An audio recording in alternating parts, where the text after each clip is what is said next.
The black mail-order bride was sent back for being too old, the townsfolk declared with cruel laughter.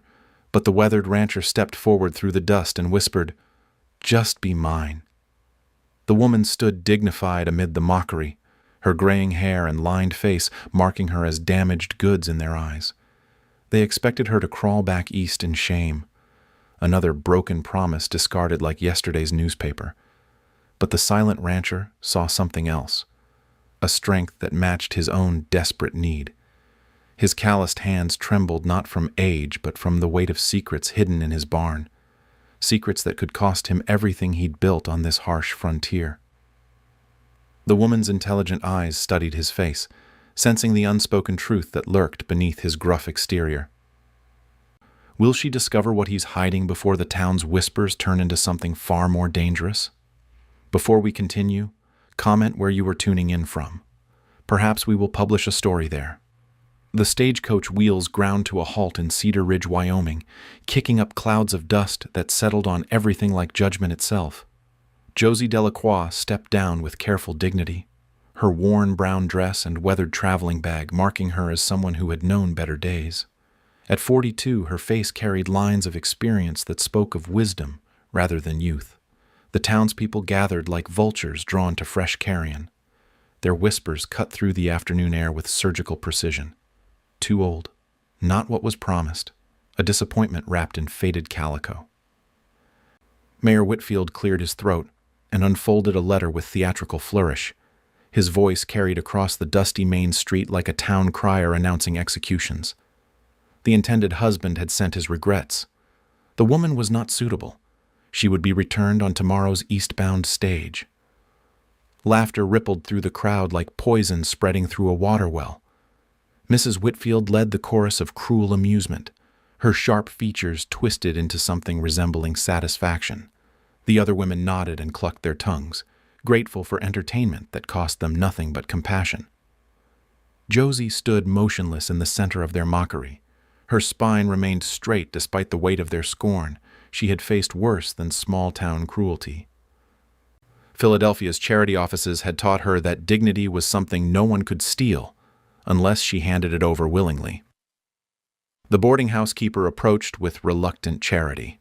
One night's lodging before the return journey, payment expected in advance. The coins Josie counted from her threadbare purse represented the last of her hope converted into cold metal. Across the street, Silas Macaulay watched the spectacle unfold from beneath his hat brim. His weathered hands gripped the porch railing of the general store, knuckles white with tension that had nothing to do with the woman's humiliation and everything to do with his own desperate circumstances. At 45, Silas had learned that life rarely offered second chances. His ranch sat 3 miles outside town, prosperous enough to maintain respectability, but isolated enough to hide secrets that grew heavier with each passing day.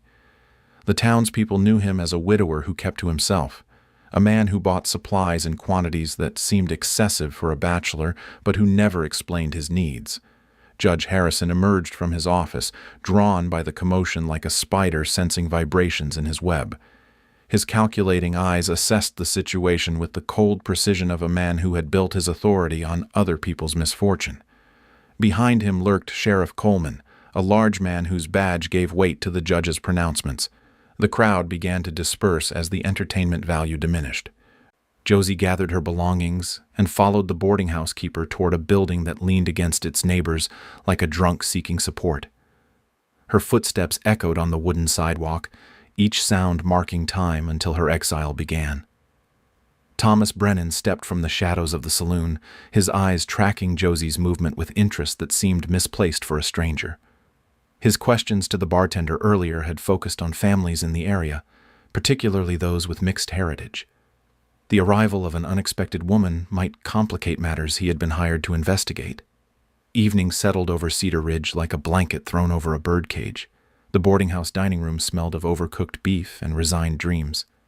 Josie sat alone at a corner table, pushing food around her plate while calculating the cost of failure. Her teaching position in Philadelphia was gone. Her small savings were exhausted. Tomorrow's stagecoach would carry her toward a future that held nothing but charity and shame. The dining room door opened with a soft creak. Silas Macaulay entered, his hat in his hands and uncertainty written across his sun-weathered features. He approached her table with the careful steps of a man walking across thin ice. His proposal came without preamble or poetry. Marriage of convenience, mutual protection, a partnership built on practical needs rather than romantic illusion. He spoke of responsibilities that required a woman's presence, duties he could not manage alone. Josie studied his face for signs of deception or cruelty. She found neither. Instead, she saw something that matched her own desperation, a need that ran deeper than loneliness. His hands showed the honest calluses of hard work. His eyes held secrets, but not malice. The terms were simple. She would have a home and purpose. He would have help with unspecified responsibilities that kept him awake at night. No promises beyond mutual respect and shared burdens. No expectations beyond what practical partnership demanded. Outside, the wind picked up, rattling windows, and reminding them both that winter approached with indifferent certainty. Josie's choices had narrowed to this moment, this man, this offer that came wrapped in mystery. She accepted with a handshake that sealed more than either of them understood. Tomorrow would bring no eastbound stagecoach journey. Instead, it would bring answers to questions she had not yet learned to ask. The wedding would be simple, witnessed by a preacher who asked no questions, and a town that expected nothing good from unusual arrangements. Silas Macaulay had rescued her from public humiliation, but Josie Delacroix sensed that salvation might flow in both directions before their story reached its end. The wedding ceremony lasted 12 minutes in Judge Harrison's cramped office. Josie signed her new name with steady hands, while the judge's wife witnessed with barely concealed disapproval. Silas paid the fee in exact change and guided his new wife toward a wagon loaded with supplies that seemed excessive for two people. The ride to the Macaulay Ranch passed in comfortable silence. Josie observed the landscape with the practiced eye of someone who had learned to read environments for survival. The property stretched farther than expected, with good water and well-maintained fencing that spoke of prosperity rather than desperation. The house stood solid against the Wyoming wind, built from local stone and timber that had weathered several harsh winters. Silas carried her single bag to a room that had clearly been prepared in haste. Clean sheets, fresh water in the basin, and a lock on the inside of the door that spoke of respect for her privacy. Evening brought simple conversation over a dinner that revealed more about her new husband than his earlier words had suggested. The meal portions were generous, the pantry well stocked with supplies that seemed calculated for more than 2 adults. When she commented on his preparedness, Silas deflected with mentions of harsh winters and uncertain supply deliveries. Night settled over the ranch with sounds that city-bred Josie found both foreign and oddly comforting. Cattle lowing in distant pastures, wind through the eaves, and something else that made her pause as she prepared for bed. A soft crying that seemed to come from the direction of the barn. Silas had retired to his own room with polite wishes for her comfort. The house creaked with the settling sounds of old wood adjusting to temperature changes. But the crying came again, faint but unmistakably human and young. Josie slipped from her room and followed the sound across the moonlit yard. The barn door stood slightly ajar, lamplight flickering from within. She pushed inside and climbed toward the loft where hay bales created shadows that could hide secrets. 2 pairs of eyes stared back at her from a nest of blankets. Children, perhaps 8 years old, with the mixed features that marked them as caught between worlds. The boy clutched a wooden horse carved with obvious love. The girl held a rag doll that had seen better days but remained treasured. Their silence spoke of practiced hiding. Their stillness revealed training that no children should need. But their eyes held the desperate hope of young souls who had learned that adults might bring either salvation or destruction. Silas appeared behind her with explanations that tumbled out like water through a broken dam. Maria, his late wife, had been part Lakota. The children were his by blood and law. But territorial authorities had been known to remove mixed-race children from white fathers. Town prejudice made their existence dangerous to his land rights and their own safety. Tommy and Sarah Macaulay had spent 3 years living as ghosts, in their own home. Hidden during the day, free only in darkness, educated in secret by a father who feared that discovery would mean losing everything that mattered. Josie knelt beside the makeshift bed and extended her hand with the patience she had learned from years of working with frightened students in Philadelphia's charity schools. Her teaching experience had included children from immigrant families who understood the necessity of invisibility for survival. The memories flooded back as she spoke softly to the twins. Hours spent helping Italian children learn English while hiding their accents from suspicious neighbors. Polish families who practiced their native customs behind locked doors. The careful balance between preservation and assimilation that marked every immigrant community she had served. Sarah was the first to speak, her voice barely above a whisper as she asked if the new woman would make them go away. Tommy remained silent, but shifted closer when Josie began examining their makeshift classroom. Silas had done his best with basic letters and numbers, but their education had suffered from his necessary caution. The next morning brought practical decisions that would shape their unusual family. Josie established new routines that balanced the children's need for learning with their requirement for concealment. The root cellar became their daytime classroom when visitors might arrive unexpectedly. The barn loft transformed into an evening sanctuary where normal childhood could briefly flourish. Her teaching experience proved invaluable in ways Silas had not anticipated. She understood how to make education feel like play, how to keep children quiet without crushing their spirits, and how to recognize the signs of visitors approaching before they became visible. The children responded to her methods with the hunger of minds long starved for proper instruction. Sarah showed particular aptitude for reading, while Tommy demonstrated mathematical thinking that surpassed his limited formal education. Both possessed the sharp awareness that came from living always on guard. Thomas Brennan's visits to neighboring ranches became more frequent as the weeks passed. His questions grew more specific about families with children, particularly those involving mixed marriages or unusual household arrangements. Mrs. Whitfield's gossip network reported increased government interest in territorial family structures. Josie recognized the signs of mounting pressure from her years navigating Philadelphia's hostile bureaucracies. She began implementing more sophisticated concealment strategies, teaching the children hand signals for absolute silence and creating hiding spaces that could fool casual inspection. The family bond strengthened through shared secrecy and mutual protection. Josie found herself loving these hidden children with fierce intensity that surprised her. Silas watched his new wife transform from desperate stranger to protective mother with growing amazement and affection. But outside, forces were gathering momentum that would soon test every defense they had carefully constructed. Thomas Brennan arrived at the Macaulay Ranch on a Tuesday morning when autumn frost still clung to the fence posts. His official credentials identified him as a territorial land assessor, but his questions focused less on property boundaries and more on household composition. He measured the distance between buildings with the thoroughness of a man mapping escape routes. Josie watched him from the kitchen window while kneading bread with deliberate calm. Her years working alongside Philadelphia lawyers had taught her to recognize when official visits carried unofficial purposes.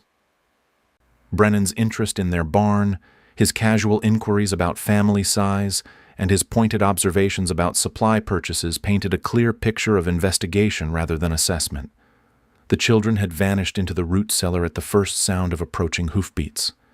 Their silence was absolute, trained through years of practice that had become second nature. Sarah clutched her lessons while Tommy held his breath in the darkness below the kitchen floor. They could hear every word through the thin boards that separated them from discovery. Silas answered Brennan's questions with the careful precision of a man who had rehearsed this moment countless times. Yes, he was recently married. No, they had no children yet. The extra supplies were for harsh winter preparation. A reasonable explanation that Brennan noted with skeptical interest. Josie emerged from the kitchen carrying fresh bread that filled the air with domestic normalcy. Her greeting was warm but not overly welcoming, the balance of frontier hospitality without invitation to linger. She had learned in her teaching days how to project authority while appearing submissive, a skill that served her well under Brennan's calculating gaze. The assessment stretched through the morning as Brennan examined outbuildings with methodical attention. His measurements of the barn included the loft where the children had spent countless hidden hours. His questions about livestock numbers didn't match the feed quantities he observed. Every discrepancy went into his leather-bound notebook with the precision of evidence gathering. Mrs. Whitfield arrived that afternoon, leading a delegation of concerned neighbors. Their mission was officially to welcome the new bride, but their eyes cataloged household details with the efficiency of inventory clerks. They noted the amount of laundry hanging on the line, the size of the vegetable garden, and the quantity of preserves visible through the kitchen window. Josie served tea with the gracious competence of someone accustomed to managing difficult social situations. Her conversation revealed just enough personal history to satisfy curiosity, while deflecting questions that probed too deeply. She spoke of her teaching experience in ways that suggested education without threatening the other women's sense of superiority. The visitors examined her mending basket with particular interest. The small clothes mixed among adult garments raised eyebrows and generated whispered speculation. Josie calmly explained that she altered larger garments for practical use, a reasonable economy that failed to fully satisfy their suspicions. Evening brought relief as the last visitor departed, but the damage was already spreading through Cedar Ridge's gossip networks. The Macaulay household had too many signs of hidden occupants. The new wife seemed too competent for someone supposedly desperate enough to marry a stranger. The timing of the marriage coincided suspiciously with increased government interest in mixed families. Judge Harrison received detailed reports from both Brennan and the ladies' welcoming committee. His legal mind processed the implications with cold calculation. Territorial law regarding mixed-race children in white households was clear and harsh. Discovery would mean forfeiture of parental rights and possible loss of property rights for harboring undesirable elements. Sheriff Coleman began making routine patrols that happened to pass the Macaulay Ranch with increasing frequency. His observations added to the growing file of suspicious circumstances. The ranch operated too efficiently for two people. Supply purchases exceeded reasonable household needs. The new wife displayed knowledge and skills that suggested a past more complex than admitted. Josie recognized the tightening circle of investigation from her experience with Philadelphia's immigration authorities. She had seen families destroyed by bureaucratic suspicion and official prejudice. The signs were unmistakable: increased scrutiny, coordinated visits, and the accumulation of evidence that could support predetermined conclusions. Her response drew on lessons learned from helping immigrant families survive hostile official attention. She taught the children more sophisticated hiding techniques, including emergency signals and multiple escape routes. The root cellar received improvements that made it more comfortable for extended concealment. Supply patterns were adjusted to appear more normal for a household of two adults. The family bond deepened under external pressure. Silas watched his wife transform challenges into solutions with growing admiration and affection. Her intelligence complemented his practical knowledge in ways that made their partnership feel natural, despite its unconventional beginning. Tommy and Sarah adapted to increased restrictions with the resilience of children who had never known normal freedom. Their education continued in whispered lessons and silent study that prepared them for a world that demanded both knowledge and invisibility. They called her Mama Josie with the unconscious acceptance of children who needed maternal love more than they needed explanations. But Thomas Brennan's investigation was reaching conclusions that would soon force the family to confront threats beyond their current ability to deflect.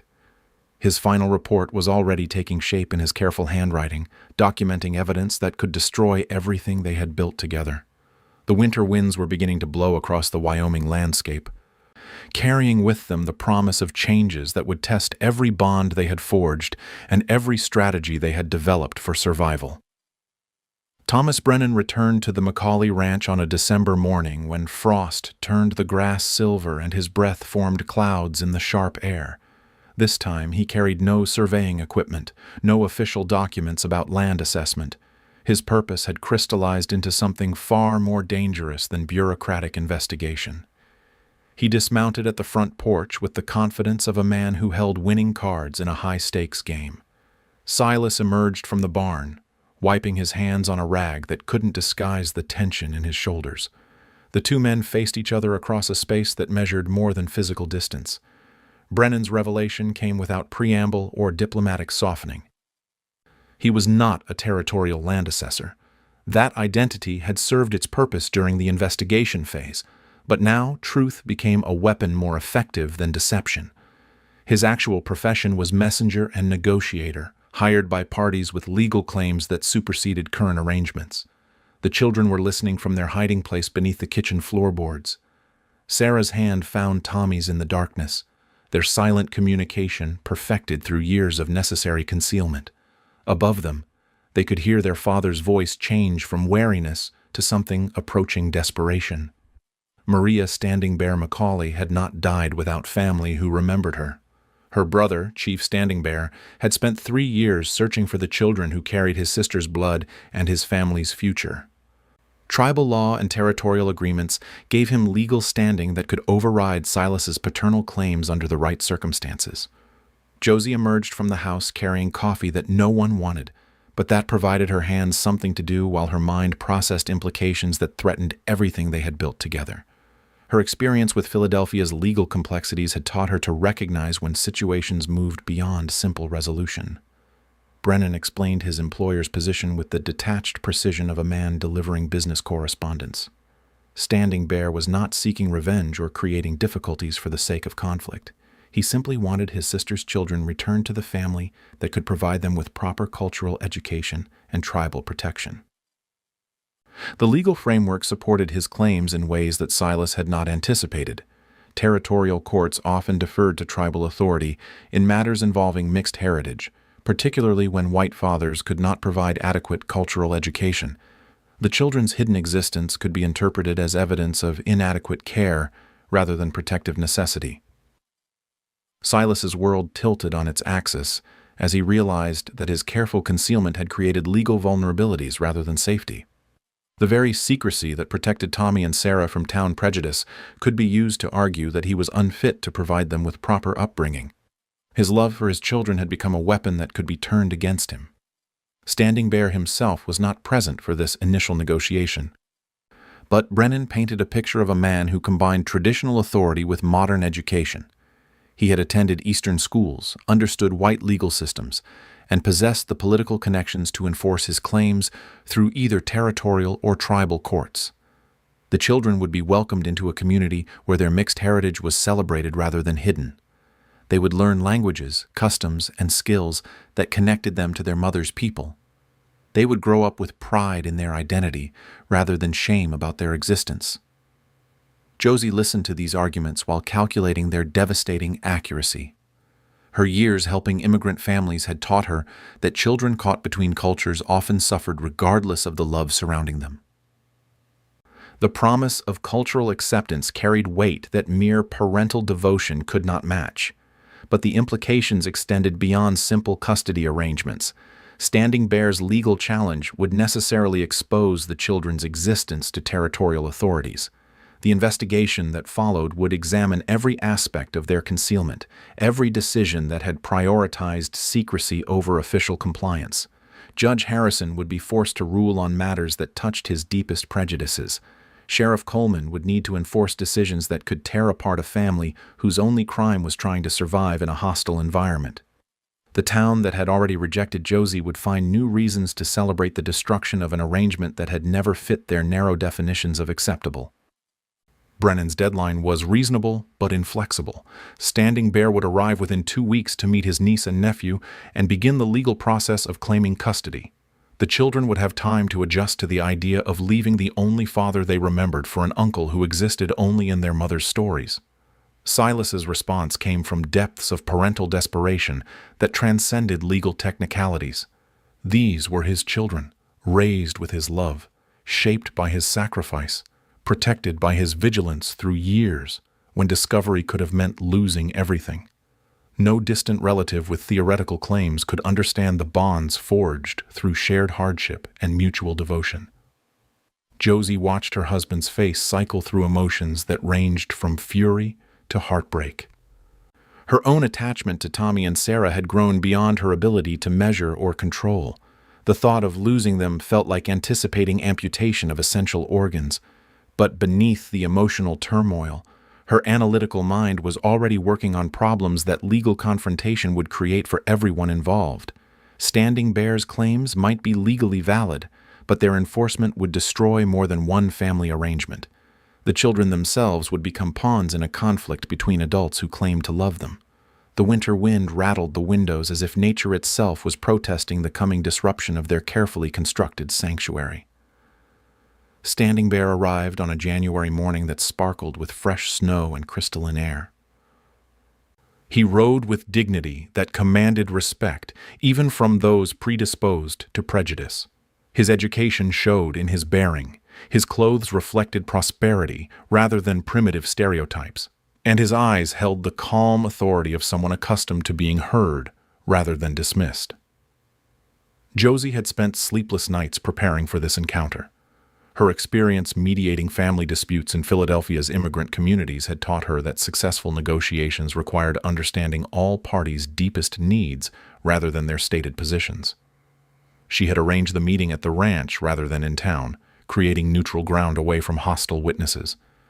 The children emerged from hiding for the first time in months, blinking like creatures unaccustomed to daylight. Standing Bear's reaction to seeing them was immediate and profound. His composure cracked as he recognized his sister's features in their faces, her mannerisms in their movements, her blood in their cautious dignity. Sarah approached first with the natural curiosity that had survived years of forced concealment. Her resemblance to her mother was unmistakable in the shape of her eyes and the set of her shoulders. Tommy followed more reluctantly, protective instincts inherited from his father, warring with genetic recognition of family connection. Standing Bear knelt to their level, with movements that spoke of experience with children. He spoke words in Lakota that stirred recognition in some buried part of their consciousness. Maria had whispered these same syllables during their earliest years, fragments of lullabies and endearments that had survived in memory despite years of English-only existence. The conversation that followed required all of Josie's diplomatic skills to navigate between competing claims of love and law. Standing Bear's case was compelling in its legal strength and emotional authenticity. He painted pictures of children who would grow up proud of their heritage rather than ashamed of their existence. They would learn skills and stories that connected them to generations of ancestors. They would belong to a community that valued their mixed blood as strength rather than weakness. Silas listened with the growing desperation of a man watching his world disintegrate despite his best efforts to hold it together. Every argument Standing Bear made carried undeniable truth. The children deserved to know their cultural heritage. They needed community acceptance rather than perpetual hiding. They should learn their mother's language and customs before those connections were lost forever. But the legal implications extended beyond simple custody arrangements. Standing Bear's claim would necessarily expose years of concealment to territorial authorities. Judge Harrison would be forced to investigate why the children had been hidden from official records. Sheriff Coleman would need to determine whether laws had been broken in the process of protecting them. Josie recognized the moment when negotiation became possible. Standing Bear's anger was not directed at Silas personally, but at the circumstances that had forced the children into hiding. His grief was for his sister's death and the lost years with her children. His determination came from love rather than vengeance, creating space for solutions that legal confrontation would destroy. Her proposal emerged from understanding gained through years of helping divided families find common ground. The children needed both their father's world and their mother's heritage. Forcing them to choose between identities would damage them regardless of which side prevailed. Integration rather than separation offered the only path that served their best interests. The compromise she suggested honored all parties while protecting the children from becoming weapons in adult conflicts. Tommy and Sarah would continue living primarily with Silas and Josie but spend summers with Standing Bear's family. They would learn both cultures, speak both languages, and grow up understanding themselves as bridges between worlds rather than outcasts from both. Standing Bear's response revealed the wisdom that had made him a respected leader. He recognized that his niece and nephew had formed bonds with their stepmother that were genuine and beneficial.